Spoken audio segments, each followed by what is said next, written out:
Sir, अध्यक्ष पद के लिए आप चुने गए हैं, क्या वकीलों की समस्या रहेगी? कितनी कब सरकार तक कैसे पहुंचाने की आप कोशिश करेंगे? देखिए, वकीलों के चैम्बर की जो समस्या है उसके लिए वकीलों के लिए बैठने के स्थान उनके लिए हम लोग सरकार से मांग करेंगे कि निधि वो उपलब्ध कराएं, जिससे कि अधिक वकीलों को बैठने की समस्या हल हो सके। पहले भी काफ़ी समस्या हल की गई, लेकिन रोज़ नए नए अधिवक्ता आ रहे हैं और अधिवक्ताओं की एक अच्छी संख्या रोज़ आ रही, नए बच्चे आ रहे हैं, तो उनके बैठने के स्थान जरूर मुहैया होने चाहिए ताकि अपनी वकालत सुचारू रूप से चला सकें। और इसके लिए हम लोग सरकार से मांग करेंगे कि अधिक से अधिक निधि दें। साथ ही सरकार के साथ साथ सरकार के सामने एक समस्या लोग सामने एक है कि कमिश्नरेट प्रणाली लागू की गई। कमिश्नरेट प्रणाली लागू करने का हम लोगों को किसी तरह से कोई विरोध नहीं है, मगर कमिश्नरेट प्रणाली में सबसे बड़ी समस्या एक आ गई है कि जो न्यायिक व्यवस्था है, जो प्रशासनिक स्तर पर होती थी, जैसे एसडीएम, एडीएम, एसीएम और आपका डीएम के यहाँ जो मुकदमे चलते थे सीआरपीसी के तहत, उन सबको भी आपको कमिश्नर प्रणाली में पुलिस को दे दिया गया है।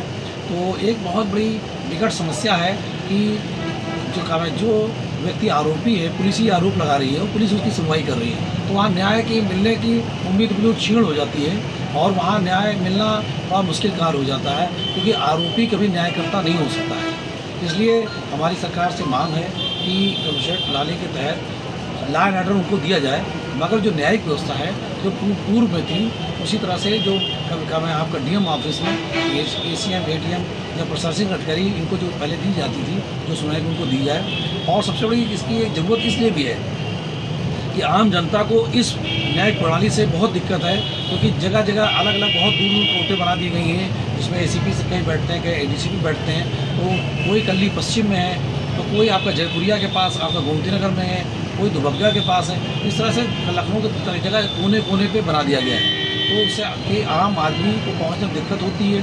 साथ ही अधिवक्ता भी वहाँ पहुँच नहीं पाते हैं, और जो अधिवक्ताओं को यहाँ कम से कम हज़ारों अधिवक्ताओं को रोजगार मिला था, वो रोजगार भी उनसे छीन लिया है, और जिससे कि उनको और समस्याओं का सामना करना पड़ रहा है। और जितने भी वादी हैं, प्रतिवादी हैं, या मान लीजिए इसके अंदर जो भी इन्वॉल्व हैं, वो सारे लोग वहाँ पहुँच नहीं पाते हैं, और ना पहुँचने के संसाधन वहाँ पे कोई हैं। और सबसे बड़ी चीज़ है कि जो हमारा पहले जो प्रणाली थी कि डीएम का ऑफिस के अंदर सबकी सुनवाई होती थी, तो एक ऐसी व्यवस्था थी कि केंद्रीय कार्यालय यहाँ पे केंद्रीय सेंटर पॉइंट था। डीएम कार्यालय हमेशा सेंटर पॉइंट पर रखा जाता है, क्योंकि सेंटर पॉइंट पर हर आदमी आसानी से पहुँच सकता है और उसको किसी असुविधा सामने नहीं करना, और कोई दुर्घटना भी नहीं होती, क्योंकि देखिए आपस में दुश्मनी भी होती है। सन्नाटे में आदमी जाता है तो उसका कोई घटना भी घट सकती है। तो अगर एक ग्रामीण इलाके या संस्थान के इलाके में कोर्टें बनेंगी, तो उससे कहीं कोई दुर्घटना हो सकती है, तो झोली में कुछ भी होता है। और सेंटर पॉइंट पे यहाँ भीड़ भाड़ रहता है, प्लस यहाँ पे लोगों के आने जाने की सुविधा है, हर कन्वेंस रहता है, और किसी दिक्कत नहीं होती है। और एक सेंटर पॉइंट पे एक जगह पे सारे अधिकारी उपलब्ध रहते हैं। अभी कमिश्नरेट प्रणाली में कई कोर्टें कभी बैठती हैं, कभी नहीं बैठती, वो अपने लॉ एंड ऑर्डर व्यस्त हो जाते हैं। लॉ एंड ऑर्डर व्यस्त रहने के कारण वो न्यायिक कार्य नहीं कर पाते हैं या देर से करते हैं, जिससे लोगों को बहुत इंतजार भी करना पड़ता है, लोग परेशान हो जाते हैं। तमाम लोग छोटे छोटे धाराओं में जेल भी चले जा रहे हैं। तो ये न्यायिक प्रणाली का हनन है, और हम लोग चाहते हैं कि न्यायिक प्रणाली का हनन न हो। न्याय की जो सुचारू व्यवस्था संविधान के अंदर बनाई गई, लॉ एंड ऑर्डर अलग रहेगा और न्यायिक व्यवस्था अलग रहेगी, तो उसको अलग रखा जाए, जिससे अधिवक्ताओं के रोजगार के जो संकट है वो भी खत्म हो, और साथ साथ जो हमारे वादकारी हैं और जो हमारे जितने भी उनके परिवार के लोग हैं, वो लोग, उनको भी असुविधा का सामना न करना पड़े और जगह जगह भटकना न पड़े उनको, और एक जगह केंद्रीय बिंदु पे उनको सबको न्याय मिल सके और उनके न्याय के साथ उनकी सुनवाई हो सके। और जो अलग रहेगा आदमी, जो लॉ एंड ऑर्डर से अलग रह के जो अधिकारी रहता है, वो सही न्याय करता है और उनको न्याय मिल सकेगा। क्योंकि ये बहुत ज़रूरत है, अहम सवाल है, क्योंकि बहुत ज़्यादा कमिश्नरेट का हम लोग कभी विरोध नहीं किए, मगर इस बात का बिल्कुल विरोध है कि न्यायिक अधिकारी बनाए गए हैं, या न्यायिक व्यवस्था जो कमिश्नरेट में उनको पुलिस को दी गई है, उनसे वापस लेके और पुनः डीएम के यहाँ लागू की जाए, जो डीएम उसका इंचार्ज होते थे, बाकी अधिकारी सब सुनते थे, जहाँ सब कुछ सुचारू न्यायिक व्यवस्था होती थी, और न्याय का हनन न हो। और न्याय के एक तरह से जो न्याय से वंचित लोग रह रहे हैं या पीड़ित हो रहे हैं, उनकी समस्याओं का समाधान हो, अधिवक्ताओं के साथ साथ जो उससे संबंधित लोग, उनको भी समस्या के समाधान से निजात सरकार दिलाना चाहिए। इसके लिए वो लोग क्या मैं अपने माननीय मुख्यमंत्री जी से, माननीय प्रधानमंत्री जी से, माननीय राज्यपाल जी से, माननीय राष्ट्रपति जी से, सबसे इस बात की लोग मांग करेंगे। और यहाँ से हाई कोर्ट, सुप्रीम कोर्ट, जहाँ भी उनको जाना होगा जाएंगे, और इस समस्या के लिए बिल्कुल हम लोग कहीं हर तरह से संघर्ष करेंगे और इस प्रक्रिया को हम बहाल कराने की पूरी कोशिश करेंगे। सर, आपने अध्यक्ष पद के लिए सूरज पांडे जी को चुना है, क्या वजह? देखिए, हमारा लखनऊ बार असोसिएशन में चुनाव हर साल होता है, वार्षिक चुनाव होता है। हम लोग आम अधिवक्ता हैं और मैं अरविंद कुमार एडवोकेट, मैं 99 में कार्यकारिणी सदस्य रहा हूँ लखनऊ बार असोसिएशन का। और हमारे माननीय अध्यक्ष महोदय इस समय जो वर्तमान समय में सूरज पांडे जी जीते हैं, वो चूँकि भारतीय जनता पार्टी से ताल्लुक़ रखते हैं और बचपन से उन्होंने राजनीति की है और हम लोग उनकी राजनीति से बहुत प्रभावित हैं। उन्होंने एक बहुत बड़ा मुख्य हमारा प्रश्न था और उस पर उन्होंने जो है संज्ञान लिया है और उन्होंने वादा किया है कि लखनऊ में जो कमिश्नरेट प्रणाली लागू की गई है सरकार द्वारा, तो आम अधिवक्ताओं को, आम जनमानस को बहुत प्रताड़ित हो रहे हैं, बहुत दुख हो रहा है, बहुत दिक्कत हो रही है। क्योंकि न्यायिक प्रक्रिया में जो होते हैं, ट्रेनिंग जो होती है, वो न्यायिक प्रक्रिया में उनको ट्रेनिंग दी जाती है कैसे न्याय व्यवस्था की जाएगी।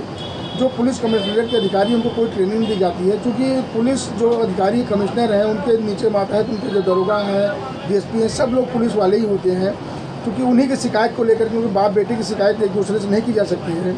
तो जो पहले सुचारू रूप से चल रहा था डीएम ऑफिस में इसके लिए निवारण के लिए, वही होना चाहिए। और उसके लिए हमारे पांडे जी, सूरज पांडे जी ने वादा किया है कि मैं इस प्रणाली के लिए, चाहे मुझे मुख्यमंत्री महोदय के यहाँ, राज्यपाल महोदय के यहाँ, प्रधानमंत्री महोदय के यहाँ, या मुझे सुप्रीम कोर्ट, हाई कोर्ट, जहाँ भी जाना पड़ेगा, मैं अधिवक्ताओं के लिए लड़ाई लड़ूंगा।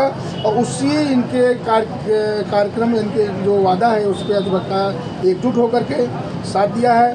क्योंकि सरकार ने आज तक ऐसा व्यवस्था पूरी की है, लेकिन चूँकि भारतीय जनता पार्टी के साथ हमेशा विवाद रहा कई पार्टियों का, और जब से हमारे पांडे जी जिसमें लखनऊ बार असोसिएशन में प्रत्याशी हुए हैं अध्यक्ष पद के लिए, इनके साथ हर वर्ग, हर जाति, हर धर्म के लोग एक साथ होकर खुल करके इनका समर्थन किया है। और इन्होंने वादा किया कि मैं हर तरीके से निजात दिलाऊंगा, अधिवक्ताओं की लड़ाई लड़ूंगा, आम जनमानस की लड़ाई लड़ूंगा और भारतीय जनता पार्टी कहीं सरमस्तक नीचे नहीं होने दूंगा।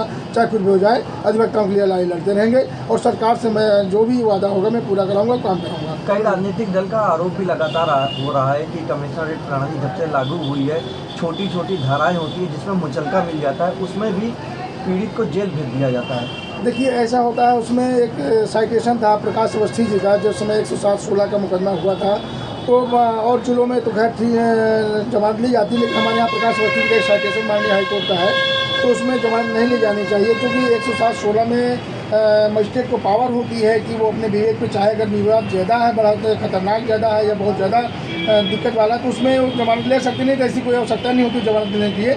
दूसरी चीज़ मैं आपको बताऊं कि सूरज पांडे जी ने लखनऊ बार असोसिएशन के इससे पहले महामंत्री रहे हुए हैं और इन्होंने अधिवक्ताओं के लिए इतना काम किया है। चूँकि 120 और 130 चैम्बर इधर निर्माण कराए हैं, 120-30 उधर सेंट्रल बैंक कराए हैं। लखनऊ बार एसोसिएशन की लाइब्रेरी चमका रही है और अधिवक्ताओं के लिए पढ़ने लिखने के लिए सारी व्यवस्थाएं उन्होंने मुहैया कराई है, जिससे अधिवक्ता बहुत प्रभावित है। और जितने अधिवक्ताओं से आप पूछेंगे, बात करेंगे, हर अधिवक्ता उसके मुस्कुराहट आती चेहरे पर। जैसे अध्यक्ष सूरज पांडे के नाम आता है, जीते हैं, हर चेहरे पर अधिवक्ताओं की मुस्कुराहट आती है। इसका मतलब ये है कि सारे अधिवक्ताओं एकजुट होकर के अधिवक्ता महोदयों ने माननीय हमारे अध्यक्ष महोदय श्री सूरज पांडे जी का साथ दिया है और वादा किया है कि हम जब तक आप रहेंगे, हम आपके साथ रहेंगे, क्योंकि आप अधिवक्ताओं के लिए काम करते रहिए। हमारी बात सोचन ऐसी होती है कि अगर हमारा नेता हमारे साथ चलता है तो हम उसका साथ देते हैं, और कहीं से भी हमारा साथ नेता साथ नहीं देता है तो हम उससे मुँह मोड़ लेते हैं।